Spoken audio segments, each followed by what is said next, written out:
지금 디파이가 제2의 ICO인가 이 말씀이 지금 뭐냐면 WBTC는 랩핑된, 그러니까 이더리움 체인에서 쓸 수 있는 비트코인을 WBTC라고 하죠. 그래서 그 이더리움이 있는데 그 왜 또 이 비트까지 또 끌고 왔나? 이거는 이유가 있겠죠. 그래서 지금 현재 비트 이더가 고공 낙하 준비? 이건 이제 제 의견입니다. 지금 위에 있고 지금 알트는 밑에 있는 이유가 지금 이것일 수 있다라는 거죠. 제가 지금 이 문제하고 중국의 CBDC와 암호화폐의 결투, 탈중앙과 중앙, 민간과 중앙, 그 다음에 홍콩 사태 이런 걸 한번 알아보겠습니다. 우리가 2017년, 2018년 ICO의 버블과 지금 디파이가 지금 유사하다 그런 의견들이 지금 있습니다. 지금 실제로 지금 제가 드리는 말씀이 아니고 그래서 이 탈중앙화 금융, 이 디파이가 현재 암호화폐에서 단연 이제 화두인데 이유는 놀랄 일이 아니다. 토크니스트, 더 토크니스트 미디어에서 기사로 나온 거죠. 이러한 플랫폼과 프로토콜은 사용자가 최소한의 노력으로 많은 자본을 얻을 수 있게 수익 창출 진입 장벽을 낮춘다. 역대 최고치인 45만 7천여 명의 독보적인 사용자로 멈출 기미가 보이지 않는다. 하지만 그것은 곧 터질 거품일까? 디파이 공간은 2017년 ICO 붐과 같은 태도를 취하고 있는데 그 결과 품질이 좋지 않은 여러 프로젝트들이 투자자들에게 큰 손실을 입혔다. 이게 지금 신문 기사들입니다. 이게 지금 제가 한 몇 개, 많은데 그냥 눈에 보이는 몇 개 지금 가져온 거죠. 웨이브 어소시에이션 설립자인 사샤 이바노프는 분산형 금융의 급증이 부정적인 결과를 초래할 수 있다고 경고했습니다.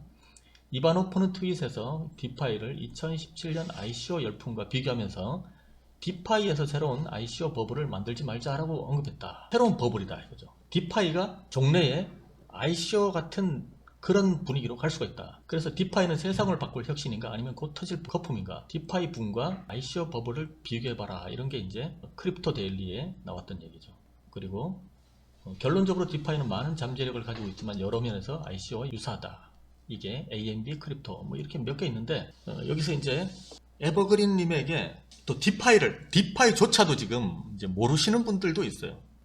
그런데 모르고 있다가 갑자기 또 탑승해서 또 이상한 낭패를 당할 수 있으니까 이제 간단하게 디파이는 이런 것이다 라고 한번 설명해 주신다면.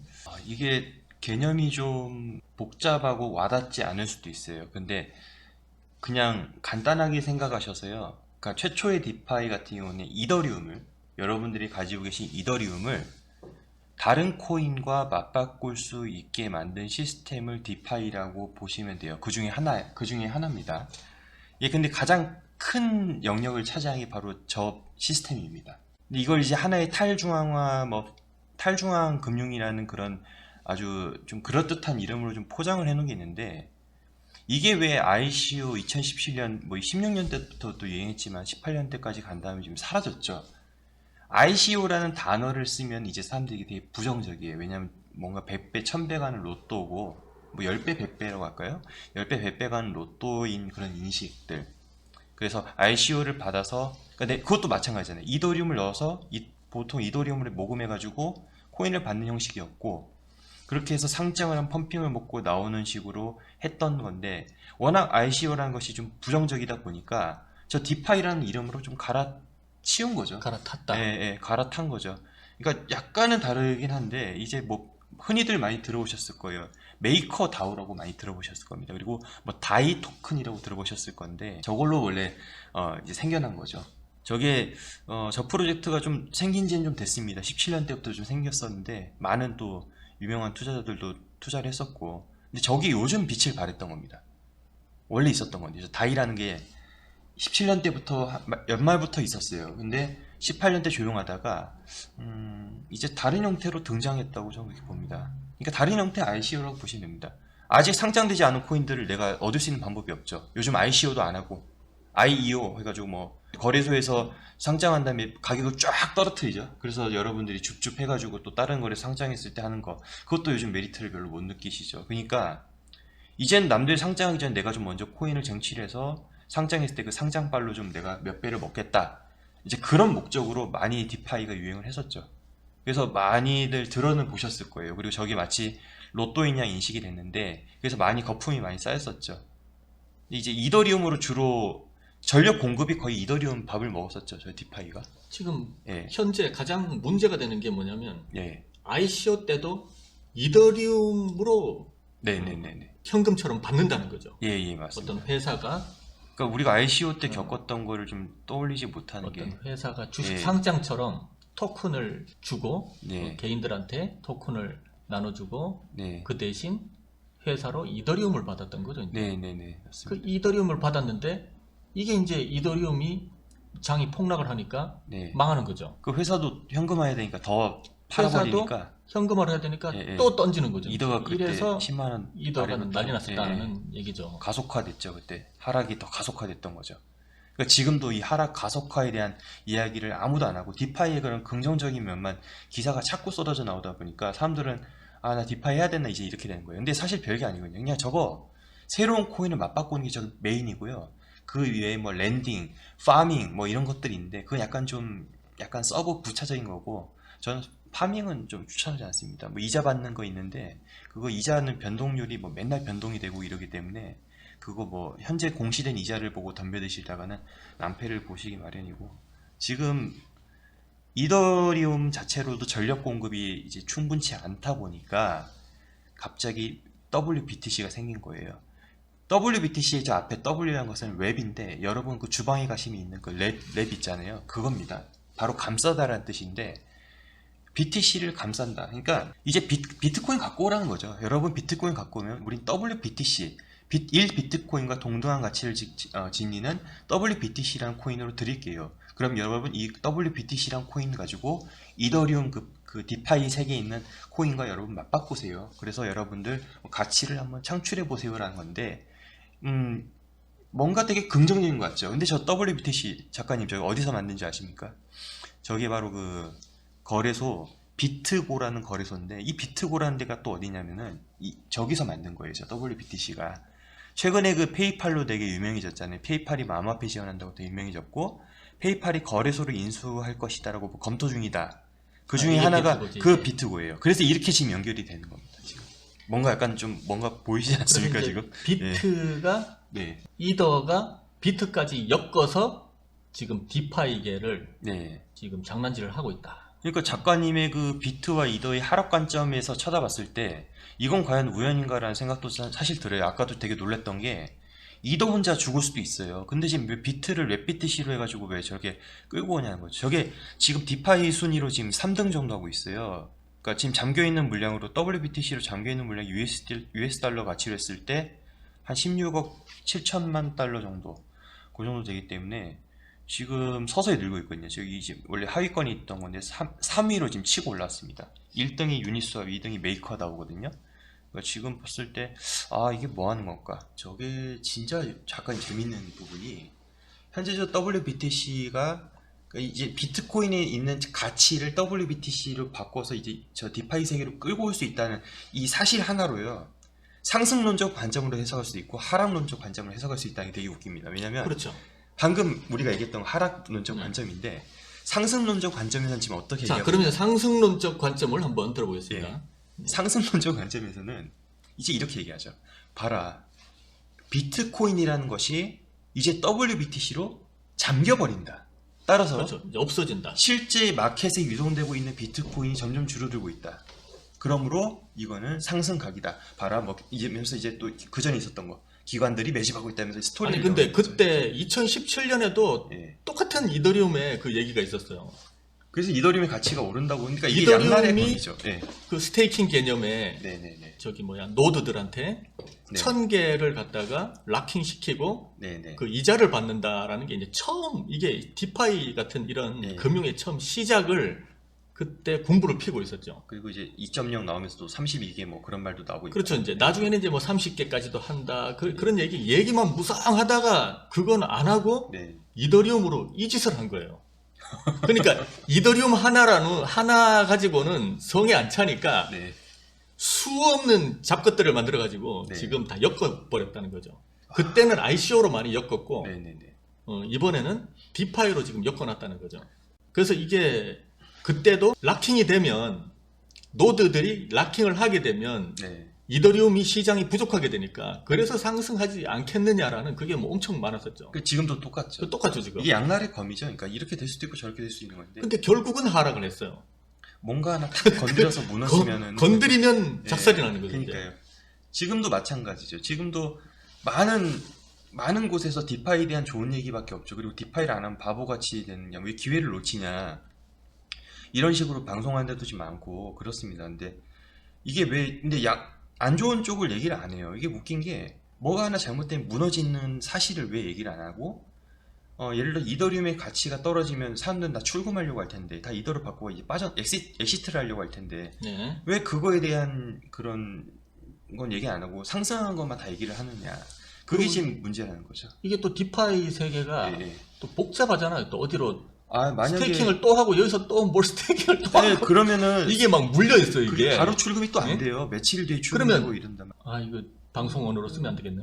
예. 뭐 됐다 이러고 이제 이렇게 바꾸고 이렇게 바꾸고 네, 이렇게 네. 바꾸고 해야 되는데 몇 단계를 거쳐가지고 지금 이렇게 가야 된다는 얘기죠. 지금 출금을 하려면. 네. 그리고 그 사이에 가치는 엄청나게 또 하락을 하겠죠. 그래서 이게 하락 추세로 가면 엄청나게 위험해진다는 거죠. 이더가 비트까지 끌어들여서 네, 지금 네. 디파이에 많은 연결고리로 지금 감싸 안고 있다. 이런 얘기죠. 디파이는 그래서 저는 좀 단점도 좀 얘기해 줬으면 좋겠어요. 자꾸 돈 버는 것만 얘기하는지. 그리고 그거 여러분들 지금 디파이 지금 관심 있어 하시는 분도 있을 텐데 왜 관심 여러분들 있어 하시겠습니까? 돈 벌었다고 하니까 관심이 있으시겠죠. 근데 그 번 이야기밖에 안 하더라고요. 저는 이게 봤거든요. 돈 버는 얘기밖에 안 해요. 이런 얘기는 안 하더라고요. 지금 나락간 디파이 코인들이 얼마나 많은데요.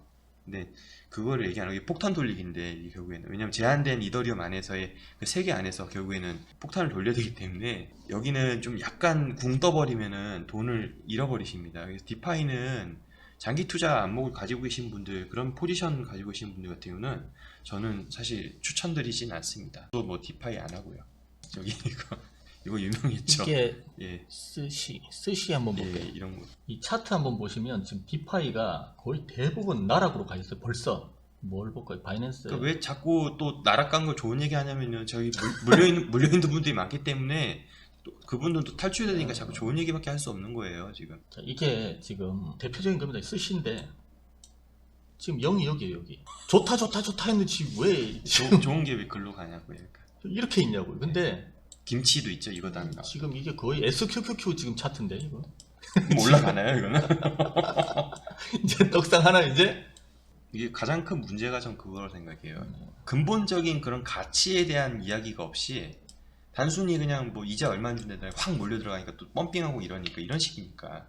지금 대체로 이 모양이에요. 지금 이런 모양을 거진 다 하고 있는데 지금 대체로 그러면 개미들은 여기서 엄청 들어갔다는 거죠. 엄청 여기서 예, 끝에 들어가죠. 대부분. 여기서 다 여기서 신음하고 있다는 거죠. 이게 지금 디파이가 이렇게 있으면서 지금 문제가 이렇게 되는 거죠. 아까 물타기를 넘어서 종목 갈아타기. 이게 더 큰 문제가 차라리 물리면 그냥 가만히 있으면 돼요. 그냥 네. 가만히 있으면 나중에 이것도 언젠가는 이렇게 갈 수 있어요. 이렇게 갈 수 있는데 시간이 필요하죠. 시간이 필요한데 아예 그냥 없어지는 경우도 많고.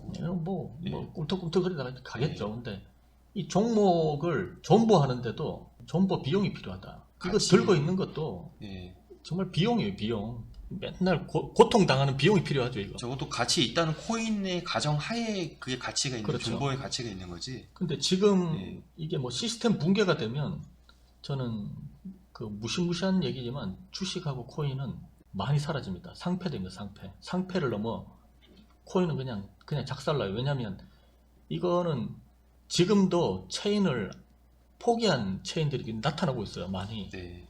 왜냐하면 이거 굴리는데 다 돈이니까. 네. 돈이 뭐 해서 돈이 나와요. 이게 지금 가격은 저 모양이고. 그러니까 이 주식도 제가 이번 10년이 굉장히 위험하다 그 말씀 자꾸 드리는데 정말 좀 가치주라면 제대로 된 가치주. 그렇죠. 사실 리플 탔으면 그냥 리플 그냥 갖고 계세요. 그냥 그거 갖고 계시면 되는데 디파이는 빨리 치고 빠질 용도죠. 다들 그 생각으로 덤벼드는 기 때문에 이건 장기 투자가 아닙니다. 그래서 조금 예. 그러니까 이건 거품 위에 거품을 끼워 넣는 지금 형식이기 때문에 근데 그걸 얘기를 안 하죠. 그냥 다 수익률만 얘기할 뿐이지.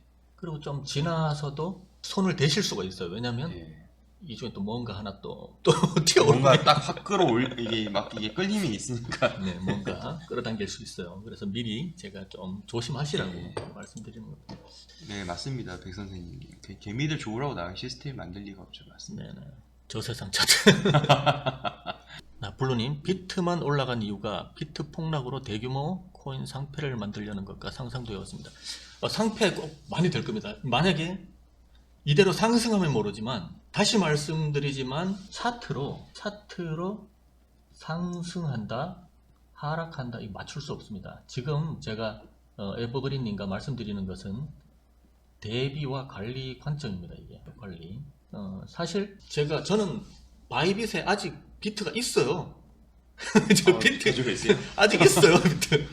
바이빗이 정말 편한 건 마진을 안 해도 테더와 그 코인이 왔다 갔다 합니다. 그냥 교환을 하는데 한 번 교환하는데 5달러가 들거든요. 근데 교환하는 게 매매하고 똑같아요. 그냥 비트로 가면 비트를 산 겁니다. 이더로 가면 이더를 산 거고. 그래서 제가 롱숏 관리를 한다라고 말씀드린 거 그런 관점에서 저번에 말씀드렸다고 한 몇 달 전에 말씀드렸죠. 그런데 상승한다 하락한다 이건 관점은 무시돼서는 안 됩니다. 누구의 관점이라도 관점은 누구의 관점도 다 중요한데 제가 상승한다고 해서 문제를 삼지 않고 하락을 한다고 해서 문제를 삼는 게 아니라 가장 문제점은 확정론자들이죠. 확정론자.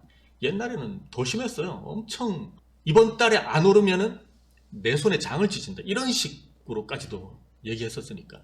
그게 다음 달에 또 되고. 그게 또 다음 달 되고, 다음 달 되고, 그게 3년이 되고, 그 미친 건지 저는 좀 이해가 안 가를 때가 있어요. 그 확정론이라고 하는 건 이게 위험한 거죠, 이게. 그 확정을 짓지 말라는 거죠. 그래서 지금 이런 확정 짓다가 차트 해가지고 맞추려고 하다가 그 유튜버들 중에서 큰 채널이 없어요. 이 차트 해가지고 큰 채널이 단 하나도 없어요. 그렇게 해서 잘 맞춘다고 뭐 엄청 많이 일어났겠죠. 많은 그 뭐 유료방들 뭐 아무리 뒤져보세요. 그 정말 잘 맞추는 데가 있나? 그걸 맞출 수가 없는 거예요. 그건. 그러면 유대인들보다 더 뛰어난 건데 그럴 수가 없어요. 그렇게 해서 들어가는 게 아니라 어떤 매매라는 건 이제 분할, 아까 말씀드렸던 분할은 철저한 분할이 돼야 되고 그 시스템 붕괴가 아니면 절대 또 현금을 써서는 안 되고 이런 분할하는데도 다 시스템이 필요하다. 이런 말씀이죠. 그래서 어떤 때가 되면 모든 사람의 뇌 속에 똑같이 일어난다는 게 지금 이게 너무 신기하더라고요. 똑같이 일어나요. 똑같이. 소외되고 싶지 않은 심리 때문에 좀 더. 다 같아요. 다 네. 같습니다. 이게 다. 그래서 유튜버나 뭐 네이버 방장이나 뭐 그쵸. MBC 무슨 그거는- 뭐 경제 뭐 아나운서나 뭐 그러니까- 증권회사 다니는 뭐 네. 누구나 똑같습니다. 똑같아. 그러니까 돈을 예. 금융 세력이 돈을 벌 수가 있는 거죠. 참 그거 맞다. 드릴 말씀이 있었는데 그게 참 찌라시 퍼지는 경로가 있는데. 와 진짜 이거 여러분 알고 계셔야 되는데 이거는 요즘 그러니까 제가 유튜브를 하니까 저도 이제 알겠더라고요. 그리고 그 여러분 좋아하시는 그레이스케일 그러니까 그레이스케일 모회사죠. DCG 그룹의 대표죠. 베리 실버트 그리고 제미니 거래소 대표 타일러 윙클보스가 이 두 대표들을 보면은 이 트위터 막 이렇게 쏘아대는 거 보면은 장난 아니죠. 최근 같은 경우 비트코인 막 타일러 윙클보스 내년 초에 뭐 좋은 일 있을 거라 얘기하고 막 베리 실버트도 막 아주 호언장담하고 그렇습니다.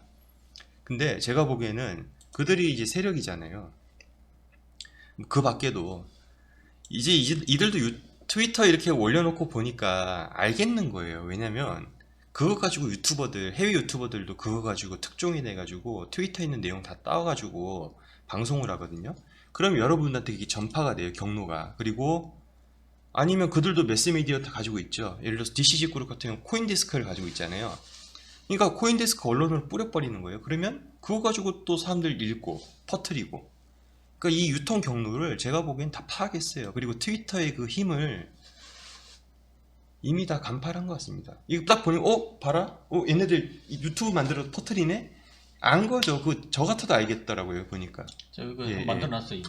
베리 이미 베리 실버트 가자.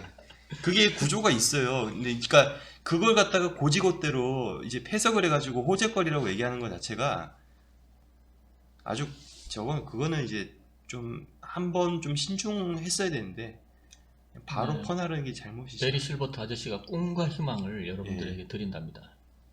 이게 작가님 일단 말씀하시고 제가 첨언 하겠습니다. 네네. 네, 또 하실 거면.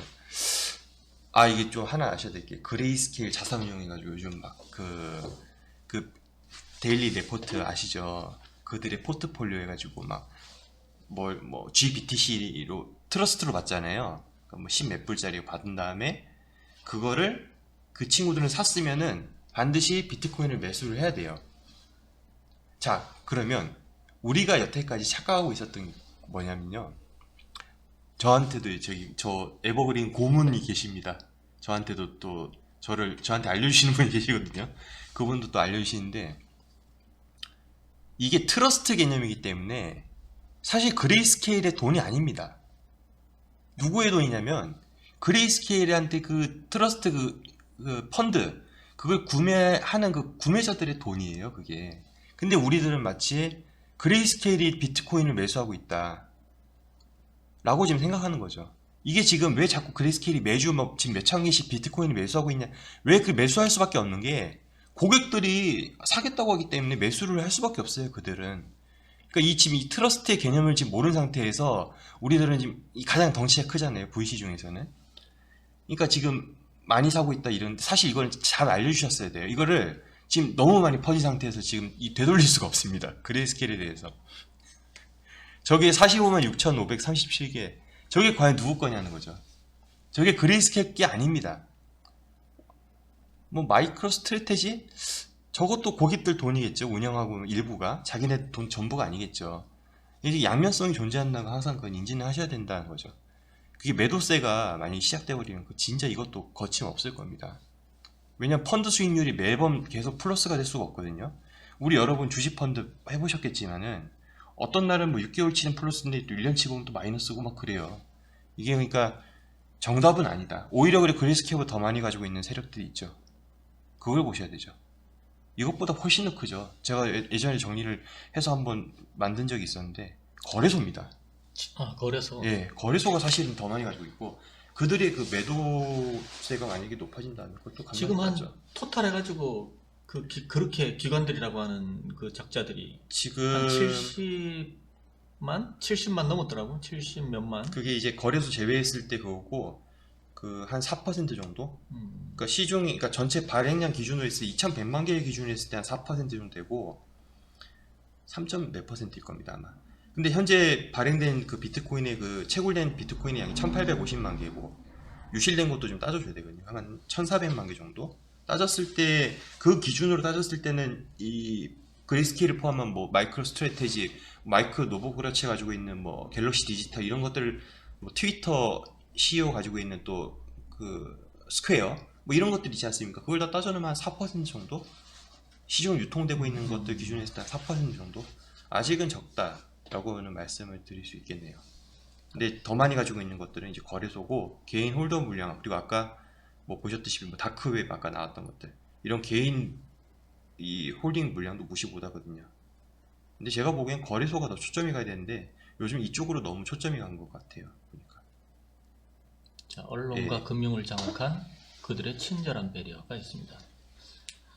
지금 제가 다시 말씀드리지만 이 사람들이 지금 뻥을 치고 있다 이런 내용이 아닙니다. 지금 제가 그래서 베리 실버터가 이렇게 얘기하고 지금 요즘에 뭐 트위터 창업자도 뭐 이렇게 사고 뭐 이렇게 마이크로 스트레이지가 뭐 사고 뭐 이러고 있는데 그래서 뭐 앞으로 엄청나게 갈 수 있다. 그럼 제가 못 간다라는 말씀이 아니에요. 이게 지금 그런 게 아니고 우리가 지금까지 얼마나 많이 당해봤냐는 거죠.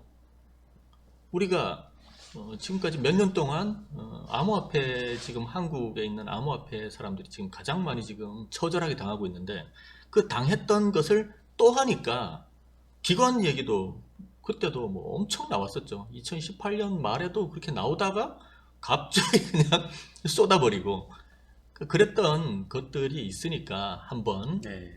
이걸 검증해 보자. 그리고 이걸 무조건 맹신해서는 안 된다라는 거지. 네. 이게 뭐 무조건 꿈과 희망은 일어날 수 없다 이런 건 아닙니다. 네. 제가 그래서 이게 진실인가 아닌가 이것은 각자 한번 검증해 봐야 된다. 네. 그래서 선택은 각자의 몫이라고 해놨지만 이건 생각들을 좀 깊이 해보셔야 된다는 얘기죠. 그래서 네. 기대감으로 또 몰빵을 하면 안 된다라는 게 좀 핵심이죠. 이게 여기에.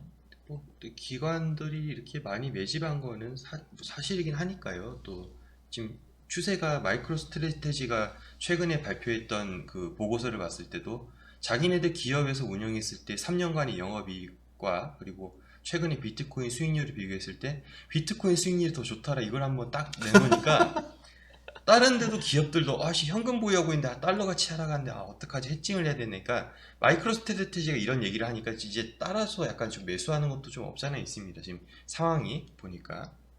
근데 그거조차도 좀 아무튼 좀 중립적으로 보셔야 되지 않을까. 이게 뭐 무조건 가자 요소라기보다 사실 이거 마이크로 스트래테지 CEO도 얼마 전에 CNBC인가 CNN 인터뷰 나왔었을 때도 와 진짜 그렇게 얘기했으면 주식 같은 경우는 증권법 위반인데 이런 걸 자기 사기 전에 미리 개인이 매수를 했대요.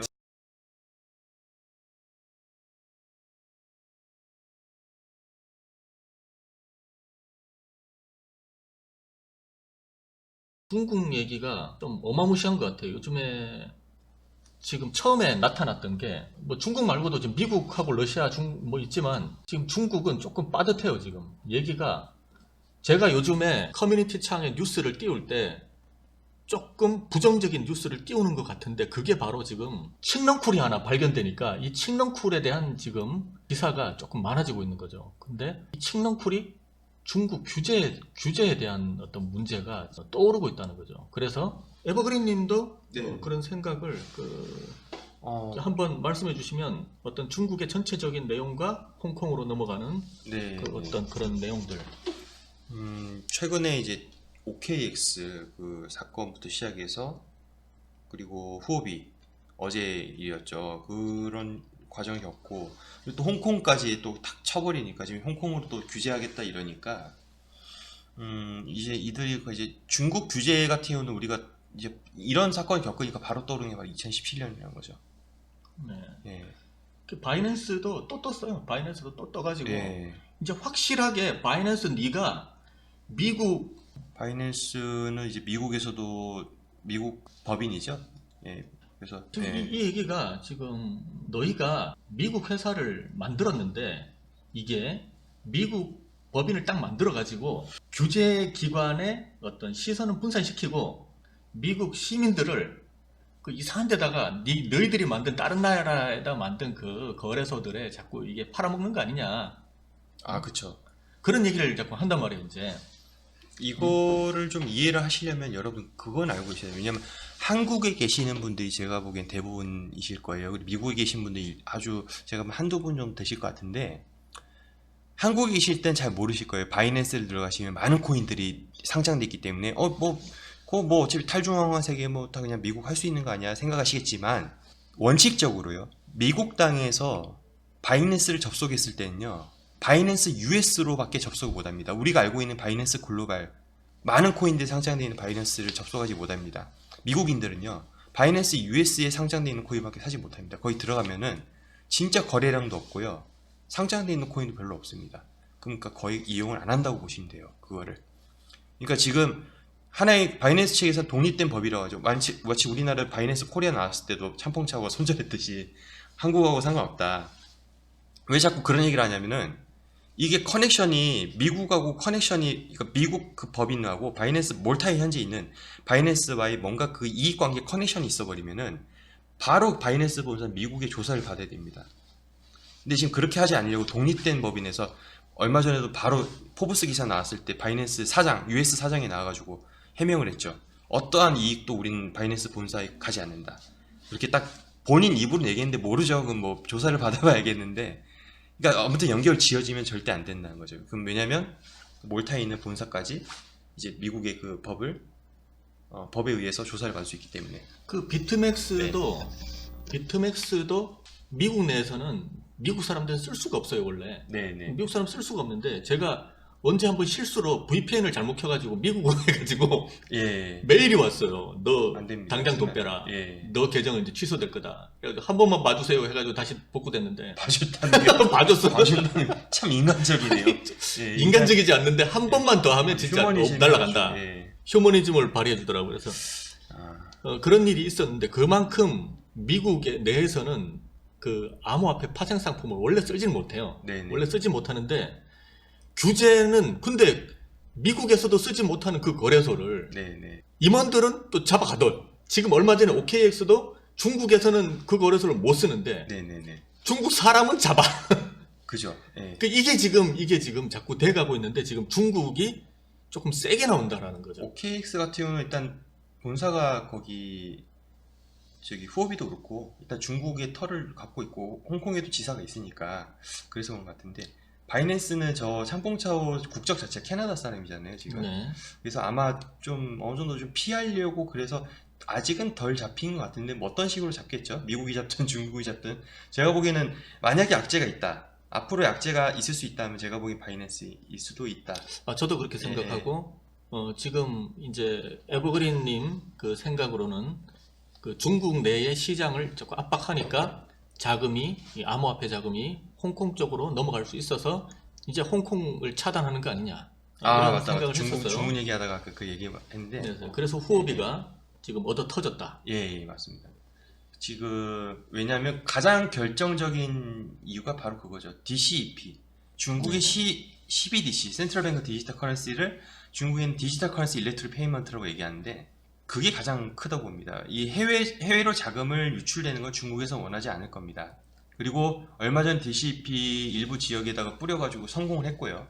많은 또 양을 유통을 했었고 이제 이들이 본격적으로 이제 하려는 참에 가장 걸림돌이 되는 건 바로 다른 게 아니라 암호화폐 거래소일 겁니다. 중국은 원칙적으로 암호화폐 거래는 금지되어 있습니다.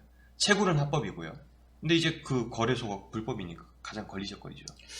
그리고 이게 오늘의 핵심 내용이 될 수도 있는데 오늘의 핵심적 사항이 될 수 있죠. 이게 지금 중국의 CBDC가 이 DCP가 나타나게 되면서 이게 지금 개봉박두를 하게 되면서 네. 암호화폐를 조지는 거 아니냐. 저는 지금 그렇게 생각되거든요. 지금 이게 관이냐, 아까 처음 말씀드렸죠. 이게 민이냐. 네네. 이 관에서 하는 것을 제가 처음에 화폐개혁 시리즈에 제가 말씀드린 것처럼 CBDC가 나중에는 마이너스 금리를 만들려고 하는 백서가 네. 백서마다 나라마다 백서에 마이너스 금리가 다 있어요. 한국은행도 있습니다. 예. 네, 한국은행도 있고. 네. 그래서 CBDC가 나중에 은행에서 만드는 마이너스가 아니라 돈에 붙은 마이너스가 될 수 있다. 네. 그래서 나중에 그 CBDC에 있는 돈들이 암호화폐나 다른 스테이블 코인이나 이렇게 자꾸 넘어갈 것이다. 네네. 라고 말씀드린 게 있는데 이게 이제 그렇게 되면 관에서 만든 게 힘이 없잖아요. 네. 아무 쓸모가 없어져요. 이게 징검다리밖에 안 하고. 그래서 민간에서 만든 이 암호화폐를 지금 견제하는 게 아닌가. 지금 이게 가장 큰 핵심적 사항이다라고 지금 네. 보고 있는 거죠. 그 민간에서의 그 암호화폐도 중국 정부에서 밀어주는 암호화폐 플랫폼 빼고는 아마 사멸할 거라고 보고 있고요. 중국의 지금 CBDC인가 중국의 DCEP 모델 같은 경우 우리나라 뭐 비슷하고 전 세계 지금 중앙은행들이 하는 것과 되게 비슷한 게 도매하고 소매. 그러니까 저희 그러니까 중앙은행에서는 이제 분배 역할만 하고요. 민 쪽에선 그 소매 역할을 하는 거죠. 분배를 다시 해주는 건데 대표적으로 이번에 실험했던 거 바로 위챗페이입니다. 위챗. 위챗. 마치 우리나라 그 카카오톡 있듯이 그런 식이고 위챗하고 알리페이 두 가지가 있다고 제가 알고 있는데 이제 그런 식으로 아마 민간에는 그렇게 유통을 할 겁니다. 네, 그래서 어제 그 후오비 처음에는 후오비 임원이 체포됐는지 모르겠다. 체포됐다고 루머가 떴다. 네네. 그러다가 그 새벽에 네. 제가 그걸 아침에 올렸는지 새벽에 올렸는지 기억이 안 나는데 네네. 딱 떴었어요. 그래가지고 OCC인가요? 그 후오비 임원이 체포된 내용이 그 중국의 신문사로부터 공식적으로 배포가 됐어요.